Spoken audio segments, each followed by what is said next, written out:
In this passage, in this part here, there are at least three ways. There are more, but there are at least three ways that we need other people. Proverbs 27:17 says, "As iron sharpens iron, so one person sharpens another." How many of you ever been sharpened by somebody? Ever had a rough edge knocked off by somebody? Yeah. I've shared this story before, but it's been a few years, and some of you have come in the meantime, and others of you have slept since then.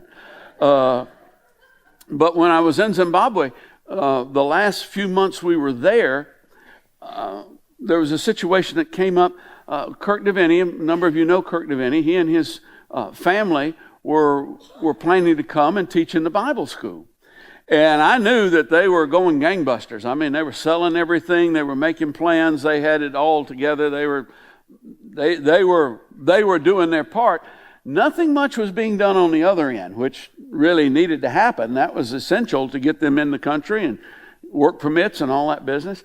And I finally got agitated about it. And I finally went, I got to go talk to Baba Goody about this. I've got to go talk to Ezekiel Goody, because what he says is going to go.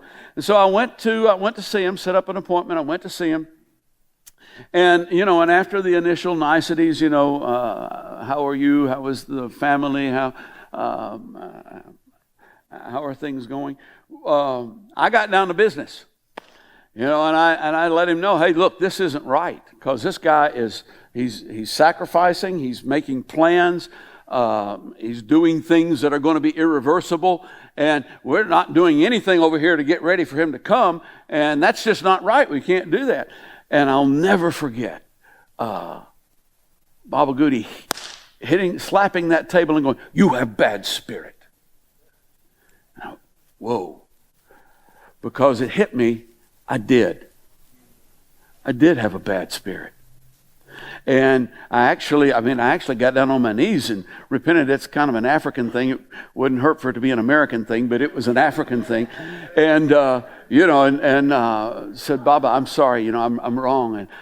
And here's the thing, what he taught me, what I learned that day